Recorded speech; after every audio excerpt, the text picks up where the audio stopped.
It was a scorching hot day in New Mouse City, and I was buried in paperwork. I'm Geronimo Stilton, and I really just wanted a quiet afternoon. But suddenly, a loud red alarm started flashing. An emergency! I ran as fast as my paws could carry me to the lab. Professor Volt was waiting for me in his high-tech laboratory. He revealed that the pirate cats had traveled back in time to 1492. They wanted to change history. I immediately called my sister Thea and cousin Trap. Even my nephew Benjamin and his friend Pandora insisted on coming along. We all piled into the golden time machine, the Speed Rat. We braced ourselves as we warped through the dizzying vortex of time. With a flash, we arrived in the bustling port of Palos, Spain. We quickly used Volt's gadgets to disguise ourselves in proper historical clothing. The wooden docks were crowded with sailors preparing for a massive voyage. While exploring, we spotted a huge pile of fresh fish bones. A clear clue. We peeked around the corner and spotted our enemies, Tursilla and Bonzo. They were slipping on incredibly realistic mouse masks to blend in. We had to stop them.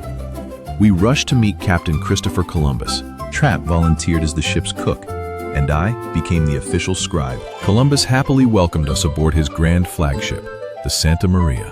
With the wind in our sails, the three mighty ships sailed into the sunset. The voyage began perfectly, sailing across a calm blue ocean. But suddenly, the wind completely stopped. The crew grew nervous.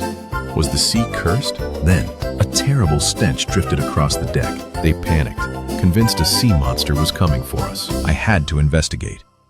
I crept down into the dark, spooky hold and found a chest full of rotten fish.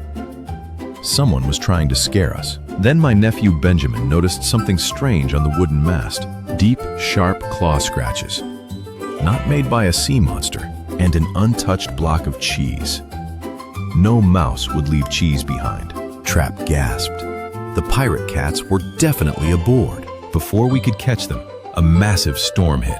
The ship was tossed around like a tiny toy in the crashing waves. Through the rain, we saw Tursilla secretly cutting the ship's ropes. The front sail flapped wildly, threatening to tear the mast down. Thea bravely leaped forward, grabbing the lines to secure the sail. When the storm passed, we examined the ropes. They were cleanly cut. It was clear sabotage. They were trying to sink the voyage. The cats didn't stop there. They started whispering rumors to the tired crew. The next day, an exhausted sailor went to drink from our freshwater barrels. He spat it out immediately. It was salty seawater. The crew had had enough. They were on the brink of mutiny. That night, we hid behind some crates to spy on the villains. Tursilla was laughing. We overheard their entire wicked plan. They planned to take over the ship tomorrow and rule the Americas. The next morning, Tursilla stepped up and demanded Columbus surrender. Columbus completely refused to hand over his ship to a mutineer. This was our moment.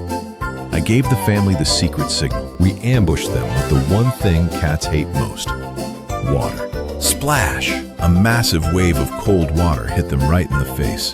Their fake mouse masks washed right off, revealing their true identities. The shocked crew quickly tied up the treacherous pirate cats. The ship erupted into a massive cheering party.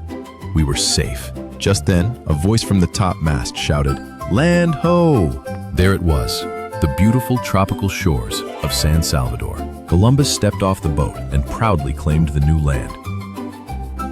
As for the pirate cats, we left them tied up on the island. We even found their hidden time machine, the Cat Jet, and dismantled it. Mission accomplished.